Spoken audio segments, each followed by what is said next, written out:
Hello, hello again mga manay, mga manoy. Welcome back to my vlog at Manay Mirna 5.5. Another day, another vlog. And today, another time, another vlog. Pang-apat na vlog ko na ito sa araw na ito. Pero isa-isahin ko lang pag-post para araw-araw may makikita kayo. So ngayon, magandang araw po sa lahat. Maupay nga adlaw, maayong adlaw sa tanan-tanan. So, today's vlog ay gagawa naman tayo ng Shanghai roll. Yung sa ating balumpiang karni yan. So, sasamahan nyo ako para makita nyo kung paano ako gumagawa. Yung ng mga ingredients, hindi ko na kayo isinama kasi matagal, kukulangin tayo sa oras sa haba masyado. Pero nandito pa. Hindi pa ito na mixed para Of course, mayroon tayong yung karni. Mayroon tayong carrots. Mayroon din tayong sibuyas, pamienta. At saka naglagay ako ng magic sarap at itlog. Tapos, naglagay ako ng konting, bang tawag dito? Oyster sauce. So, yan lang ang ginagawa ko. Hindi ako gumagamit ng flour. Hindi ako gumagamit ng flour para kahit matagal yung ko dito, hindi yan nasisira. Mahirap yung walang humahawak ng ng phone.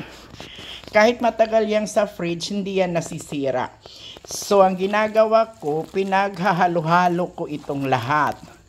So, sibuyas, ground pork, then, carrots, pepper, tsaka yung, yung bawang? So, dahil konti lang yung nilagay kong bawang, maglalagay ako ng powder. Garlic powder. Ayun, naalala ko rin. Pag ako, hindi ako gumagamit lang ng yung mga kutsara or ladle pag kasi hindi namimix lahat. So, mayroong maalat, mayroon hindi. Hindi rin ako naglalagay ng asukal kasi parang pag may asukal, pag magprito ka, parang yung mantika na ibaba ang kulay kasi syempre nanlalabas man ang Kaya ito lang ang ginagamit ko. Kukuha muna tayo ng mahirap yung mag-isa ka lang. Mag-isa lang kasi ako ngayon dito. Tsaka ito na guys yung nagawa kong So, walang nahawak. Mabuti kung andito si Chloe. Kaya nahawak siya sa hinahawakan niya yung yung camera ba. Pero ngayon, isa lang ako kasi. Pero kailangan ko na itong, hindi ko na hintayin si Chloe. So, maglagay lang tayo ng konting, garlic powder para lang bumango. So, ayan. Tapos, hahalo-haloin na natin. So guys, ilalagay ko kayo dito kasi hindi ako makapaghalo ng mabuti. Diyan lang para tika lang, ayusin natin.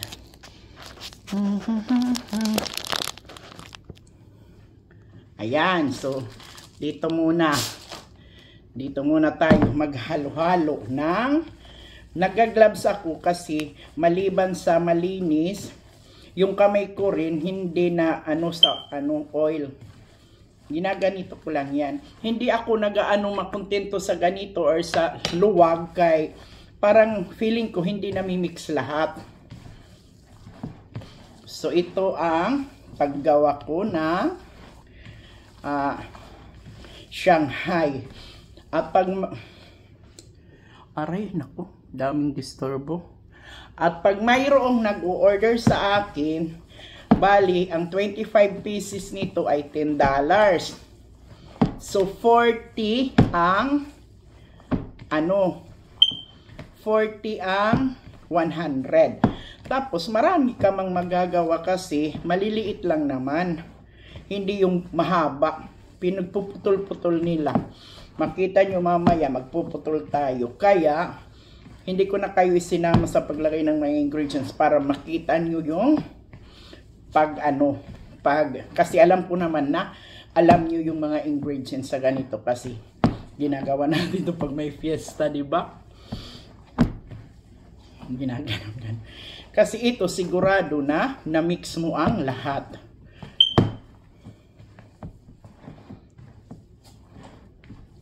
Ganon. Para pantay-pantay yung alat. Hindi ako naglalagay ng sugar at flour. Itlog lang ang ilalagay ko para. Ito, tumatagal ito ng pag mayroon ako dito, kahit 2 buwan sa freezer. Dito na freezer sa amin kasi yung freezer dito sa amin sa'yo is parang yung ice cream hindi matunaw kahit labas, pasok. So ganyan lang. Tapos iaano na natin. Aroy. Hi, kumusta po kayo lahat? Grabe ang ano po.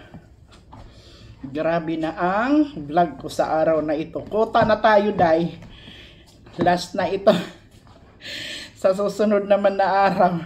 Pero tama lang kasi bukas busy ako. Hindi ako makapag-vlog. Pan-upload na lang. Upload. Ay, hindi pa ako nag-lunch. Yung ano lang, muffins yung lunch ko. Nagugutom na ako pero gusto ko matapos ang trabaho ko. Ganyan kasi ako pag magtrabaho. Gusto ko tapos-tapos. Ayan. See? Ang pagmasa lang, naabot na tayo sa 7 minutes. What more kung pati pa yung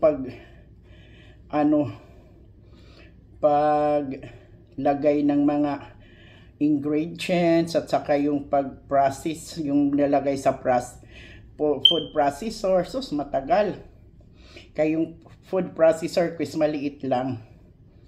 Kaya maraming beses akong nagsasalang. So yan na. Magtanggal muna ako.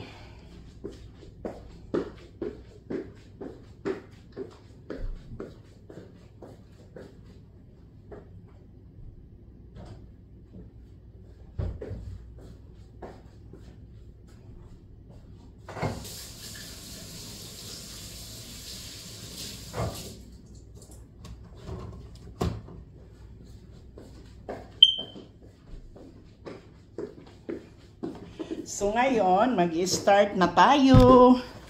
Hi. Thank you guys sa patient nyo. Dito kayo humarap, dito ko kayo ihaharap sa paggawa ko. Ito ay yung ano bang tawag dito plastic para hindi maano. Tapos hi, how's school? Welcome to the vlog. Dali. Well, like, share, subscribe, Manay at 5.5. Yeah. At Manay may na 5.5. Yes. So agi balhas. So ito yung ginagamit namin dito na ginagamit namin na lumpia wrapper. Huwag niyo nang itanong pero sasabihin ko kung magkano ito. $4 and something ang isa. And 25 pieces lang yan. Pero guys, I will show you kasi meron ako dito pinag-pick na ano bang tawag dyan. Ang sarap niyang gamitin kasi hindi siya tulad ng sa atin na mapupunit. Ang sarap-sarap niya ganun. Tapos super siya yung wow, see? Super siya soft ba? Hindi ka problema na tulad sa Pilipinas na magisi. Mapunit ba? Dito ganyan. Pero ito, 25 pieces lang yan. $4 sa Filipino store. For something for 49. Tapos, ngayon, yung yung ground meat ko, ay ipinapasok ko dito sa, ano bang tawag dito? Yung sandwich bag ba? para hindi messy. Maglalagay ka dito. Dumating na si Claude galing school. So, dito, nilalagay ko dito. At dito sa dulo, mayroon yan mga kinat ko ng gunting. So, andito na. Mag-start na tayo. Ayan, oh. Nico, can you hold? Nico? Nico? Nick? Can you hold the phone? Oy, sus, Ginoo. Para makita nila. Anay, ha? Teka lang. Ito na. Nakalagay na dito sa sandwich para hindi yan messy. Igaganon mo na lang. Yan. Wow. Oh, ganyan. Diba? Yan ang paggawa ko ng ng lumpia para hindi messy sa kamay na mag-anuan. Tapos, i-roll mo na lang. Ganon. Diba? Kaya madali akong makatapos kasi wala akong inaano na. Hindi na magganon-ganon ka. So, ilagay sa sandwich bag at ganituhin. Ganituhin. At yun. Tapos, iyan, i-roll. Tapos, bali, yung isang ganito, ikakat natin ng 3. Na ano mo na dapat pari-pariho ang cut. So, ayan. 3 na sila na pari-pariho. So, 100 na ganito is $40 yung binta ko. Lord, patawarin mo ako kung mahal. Kasi, hindi ka naman pwedeng magbaba. Kasi ganoon din ang bintahan dito. Siyempre, wala ka pang lisensya. Magalit pa sila sa'yo na pag magmura ka. So, yan. So, ngayon, alam nyo na kung paano ko gawin ang aking lumpiang Shanghai na maraming nagkagusto. At ngayon, tatapusin ko ng aking vlog para dire-diretso na ang trabaho ko. Thank you so much guys for watching Manay Simple Vlog ng isang senior citizen na nandito sa Florida nakikibaka. So, kung nasaan man kayo ngayon, palaging mag-iingat dahil kami ay nag-iingat din dito. Makontento lang sa kung anong meron tayo, tsaga-tsaga lang. Shout out to Ma'am Grace, Daisy Agustin Renomeron, Sir Melvin, Mary Ann, Melissa, Malen, Raya, Hannah, Carl, Miles, Nirvana, Kuya Flynn, Empress, at sa mga the barkads ko, the Arado Legends, especially to Robel. Take care always, Bel. See you soon, next year. At sa lahat mga nanonood dito, hindi ko na kayo may isa-isa, pero alam ko marami nang nanonood kasi nakaano na nga ako ng ads kasi maraming views. Thank you so much guys. I love you all. God bless. Sorry ha, kasi ang outfit yung ito, grabe, nakapang-4 na ako na na vlog sa araw na ito. Pero hindi ko, ayan, may data puti kami. Pilipino pa rin naman kami dito. May Mang Tomas dito sa kainan namin. So yan, at i-continue ko ang aking paggawa para bukas pagprito na lang. Tapos na akong mag-cake. Pansit at pagprito na lang. So, isasama ko rin kayo bukas sa gender reveal ng coming 4th apo ko. Thank you so much, Lord, for the blessing. Bye for now. I'm so happy, guys. Love lang. Walang bash. Well, hindi na yan magkabuhok kasi tinali ko ng buhok.